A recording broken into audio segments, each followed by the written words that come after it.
I'm sorry. I apologize. Good evening and thank you for joining us. I'm Bud Carlson. With me as always is my partner Rico Steves. It's great to be here, Bud. Well, it sure beats the weather. It sure does, Bud. And that's why I said it. Me too, Bud.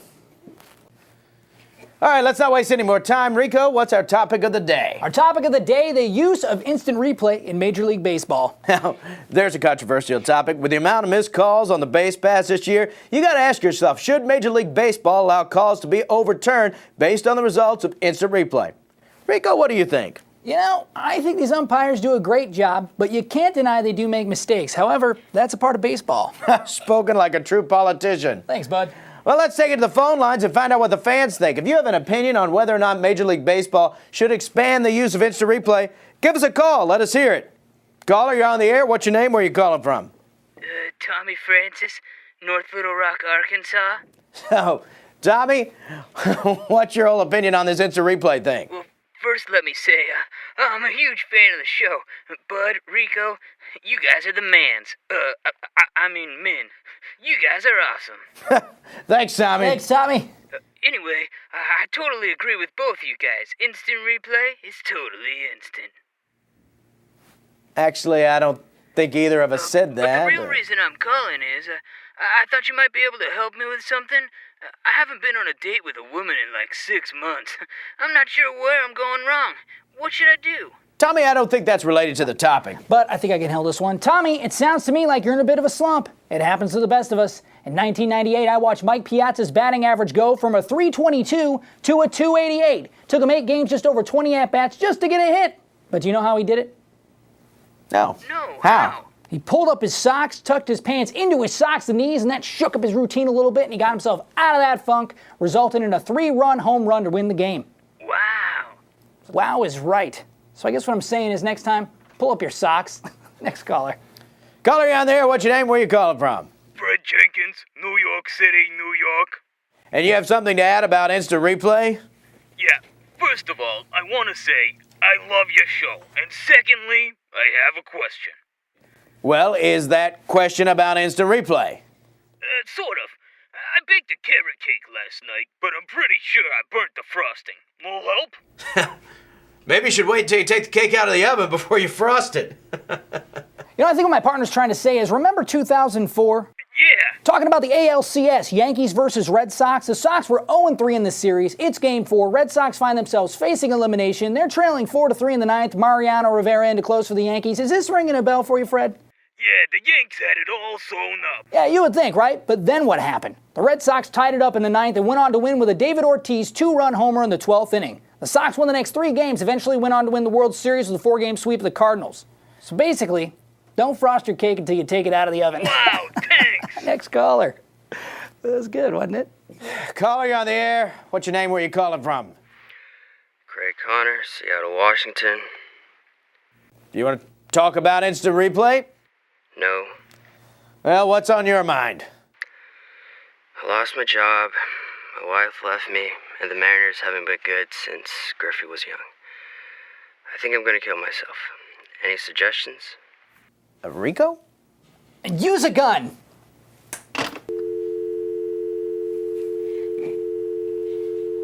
Well, that's all the time we have for this segment. Stick around. We'll be right back. Use a gun? I didn't know. I mean, it would work. Did you hear what happened? And we're back. If you're just joining us, I'm Bud Carlson. This is my partner, Rico Steves. That's right, Bud. Right now, we're going to take a look at what a former athlete is doing since he left the spotlight in a segment we're calling, Where Are They Now? So, whose life are we peering into today, Rico? We're going to be talking to the Golden Arm himself, Johnny Unitas. Johnny Unitas, the one-time Super Bowl champ, 2-time NFL world champion, and 4-time most valuable player, was a force in the NFL from 1956 to 1974. But what happened after he retired? I don't know. So we've got our Center Owns George Tanner, sports correspondent, to find out. He's dead. What's that? He's dead. Really? You'd think someone would have researched that before they sent you out there? You'd think. George, who did the research on this story? Rico. Rico? Yes, bud. Did you do the research on George's Johnny Unitas story? Yes. Did you research that he died? In 2002, So why'd you send George on the field? well, just because he's dead doesn't mean he doesn't have anything to say. George, take a look in your pack. I put a device that can help you contact the other side. It's just right in there. Ask Johnny about the 1958 championship game. Ask him what it was like to be involved in the first sudden death game in NFL history. Or better yet, ask him what his predictions are for the Super Bowl this year. That's relevant. You've got to be kidding. Okay. Who do you think is going to win the Super Bowl this year? He says, would you mind if I take over your body for a moment? Sure. Do whatever you want, Johnny. No, listen. Hey, no.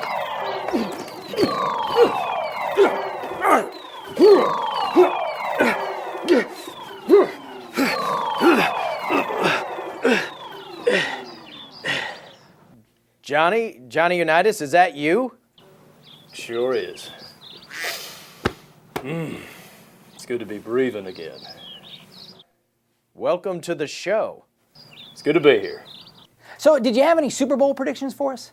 Well, first, let me just say that everyone upstairs is a big fan of the show. Thanks, Johnny. Thanks, Johnny. But a few of the guys, myself included, wanted to ask a question. Shoot. Was Avatar as good as everyone says it was? Because it hasn't been released up here yet, and to be honest, I'm not sure it's going to live up to all the hype.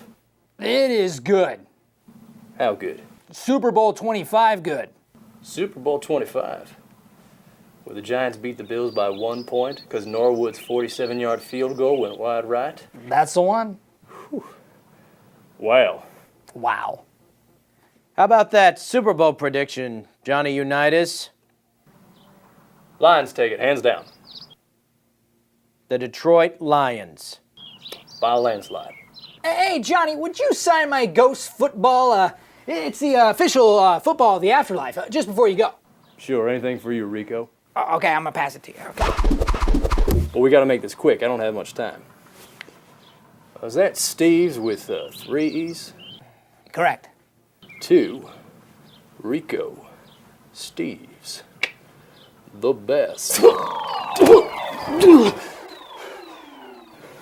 what just happened? Ooh, why do I feel violated? Am I holding a ghost football? Well, there you have it, folks. Johnny Unitas dead in 2002, but predicting the Lions to win it all. Stay tuned. We'll be right back after these words from our sponsor. That was awesome. How could that be awesome? I haven't seen anything like that in years.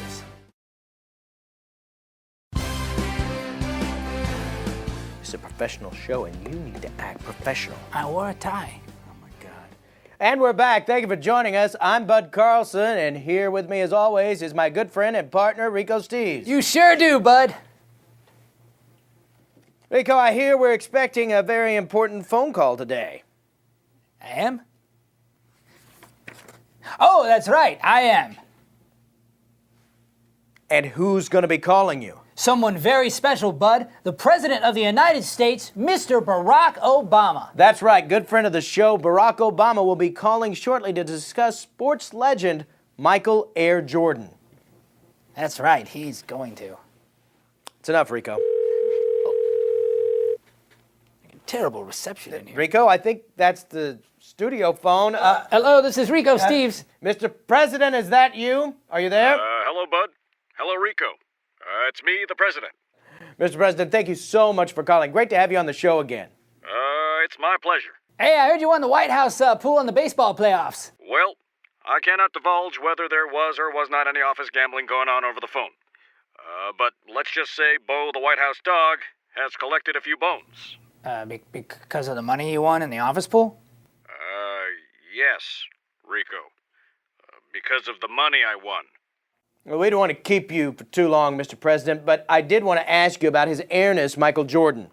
All right, shoot. Now, the 6-time NBA champ, 14-time All-Star, and 1-time Rookie of the Year put up some of the most impressive numbers in all of NBA history. Do you think that if Michael hadn't have taken a hiatus from basketball to play for the White Sox, would he have shattered Kareem Abdul-Jabbar's scoring record? I'm glad you asked that, bud. That's a great question. In my mind, beyond a shadow of a doubt, I would have to say, maybe. That is exactly what I would have said, Mr. President. Well, Rico, I guess great minds think alike. Okay, with LeBron James changing teams to the Miami Heat, do you think that LeBron's numbers will ever compare to that of Jordan's? Another great question, bud. Happy to answer it.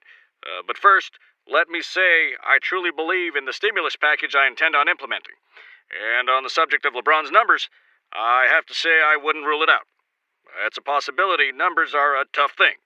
2 plus 2 doesn't always equal 4. In some countries, 3 plus 3 equals 8. But in America, 3 plus 3 will always be just that. Again, ditto. Bud, ditto. Thank you, Rico.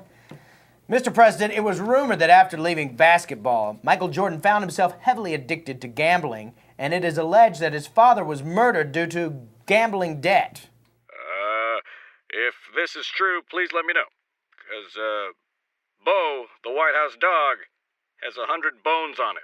Boy, does that dog have a gambling problem, huh? He sure does, Rico. He sure does.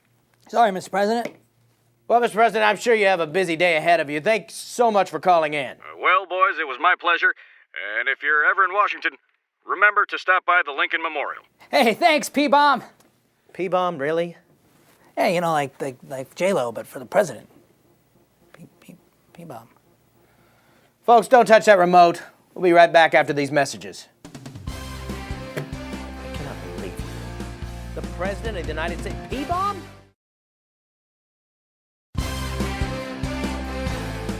Welcome back. If you just joined us, I'm Bud Carlson. This here's my partner, Rico Steves. Reporting for duty. Does that mean for the first part of the show you were off duty? Yes, it does, Bud. He's back. And reporting for duty. All right, I'll bite. What was all the military talk? Well, Bud, during the break, I watched Pearl Harbor, and I gotta be honest, it kind of moved me. You watched a 3-hour movie in a couple of minutes? I only watched the good parts. All right, and it moved you so much that now you're speaking like you're in the military. No. You are. No, you are. I'm quoting the movie. Hey, come on, it's what Danny says to Rafe right after Rafe tells him he's going to be a father. You don't remember this? It was just before he dies. Sometimes I don't understand you. Can we just go on with the show? You're so beautiful it hurts. Come on, it's classic cinema. It's Affleck. No? Well, folks, you're in for a real treat tonight. Our segment is called Rico's Corner, where our own Rico Steves gives us an editorial on whatever's on his mind. If you've been watching the show, you know that's not much. Thanks, Bud.